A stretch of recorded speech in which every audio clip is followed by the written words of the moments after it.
Hello, नमस्ते, नमस्कार, सत श्री अकाल, केम शो, कैसे हैं आप सब। मैं बहुत अच्छी हूँ और उम्मीद करती हूँ कि आप सब भी बहुत अच्छे होंगे, सुरक्षित होंगे, अपने घरों में होंगे। दोस्तों, एपिसोड 5 में मैंने आपको लाइब्रेरी का एक किस्सा सुनाया था। उसी किस्से को आगे बढ़ाते हैं और आज मैं हाजिर हूँ आपके सामने एपिसोड 6 लेके, the untold story of love and faith. तो शुरू किया जाए एपिसोड 6। फिर क्या, बहुत हिम्मत करते हुए पिया अंकित भैया को कहती है कि उसे हॉस्टल जाने में बहुत देर हो रही है, सब उसकी फ्रेंड्स जा चुकी हैं, उसे जाना है। उस समय पिया को सब घूर रहे थे, या फिर साधारण तौर पे देख भी रहे होंगे तो उसे ऐसा लग रहा था, वो ऐसे समझ रही थी कि उसे सब घूर रहे हैं, क्योंकि पहले से ही पिया बहुत अनकंफर्टेबल थी। पिया जैसे ही अपना फोन लेती है, भाग खड़ी होती है हॉस्टल की तरफ। बहुत परेशान हो जाती है और रोते रोते हॉस्टल पहुंचती है और उसकी एक अन्य दोस्त नाजिया उससे कारण पूछती है, तो वह सारी बात उसको बताती है। तो नाजिया उसको समझाती है, ये बहुत छोटी बात है, तुम्हें इस तरह से डरना नहीं चाहिए, तुम्हें इस तरह से मन छोटा नहीं करना चाहिए। तुम अपना फोन ही तो लेने गई थी, और क्या हुआ अगर कोई तुम्हें देख भी रहा है, घूर भी रहा है, इससे क्या फर्क पड़ता है। पिया को ये सब समझ में तो नहीं आता है, लेकिन पिया खुद को ही कोसने लगती है कि वो ऐसे क्यों है, क्यों छोटी छोटी बात उसे इतना हताश कर देती है।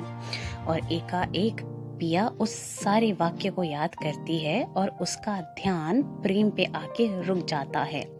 उस पल तो वो बहुत बुरा भला कहती है मन ही मन प्रेम को, पर सोचने वाली बात है कि पिया को भी हजारों में प्रेम ही क्यों दिखता है।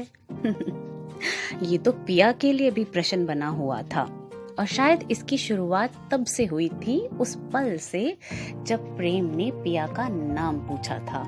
और दूसरी तरफ भी कुछ तो चल रहा था प्रेम के मन में, जिसकी भनक खुद प्रेम को भी नहीं थी। अजीब दास्तां होती है प्यार की दोस्तों, कुछ भी आसान नहीं इस प्यार में। कहते हैं ना, आग का दरिया है, डूब के जाना है। बिल्कुल सही कहा है किसी ने। एकाएक मैंने ये जिक्र क्यों किया, वो आपको आगे आने वाले भागों में पता चलेगा, क्योंकि इनकी कहानी में भी वही आग का दरिया है, एक साधारण कहानी नहीं है। वो आप आगे आने वाले एपिसोड्स में जान पाएंगे। खैर, प्रेम कॉलेज में पिया से बात करने की हर मुमकिन कोशिश करता, लेकिन पिया हर कोशिश की बैंड बजा देती। वो कहते हैं ना कि लड़कियों के पास सिक्स सेंस होता है। तो अब कैसे हर कोशिश बेकार हो जाती है, उसका एक छोटा सा किस्सा मैं आपके सामने पेश करती हूँ। एक बार क्या होता है, दोस्तों की सबकी क्लास खत्म हो जाती है और कॉरिडोर में सब बच्चों की भीड़ उमड़ पड़ती है। इतने में पिया और एनी भी क्लास से बाहर निकलते हैं, और पिया क्या देखती है कि प्रेम लास्ट कॉरिडोर वाले डोर पे खड़े हैं। और ना जाने क्यों पिया को ये महसूस होता है कि पक्का प्रेम उससे बात करेंगे अगर वो वहां से गुजरेगी तो फिर क्या था, उसको बिल्कुल इग्नोर करते हुए पिया एनी को लेके फटाफट दूसरे गेट से निकल जाती है। और जाते जाते क्या देखती है कि प्रेम बहुत ही बेचैनी से किसी को ढूंढ रहा है। प्रेम की आंखें किसी को ढूंढ रही हैं। एनी कारण पूछती है कि हम इतना घूम के इतने लंबे रास्ते से क्यों आए, हम सीधे रास्ते से भी तो जा सकते थे। उस वक्त पिया कुछ ना कहती और एनी उसे हमेशा की तरह प्यार से बोलती, तू तो पागल है। फिर क्या था, पिया हॉस्टल पहुंच जाती है और आयुषी, जो पिया की दोस्त नई दोस्त बनी थी, वो भी कैंटीन से थोड़ी देर बाद हॉस्टल आती है और पिया से पूछती है कि आज तुमने लास्ट क्लास नहीं लगाया था क्या, क्योंकि पता ही नहीं चला कि तुम कॉलेज से कब आई। ये सुनकर उसको लगता है जैसे प्रेम ने ये जानने की इच्छा व्यक्त की हो।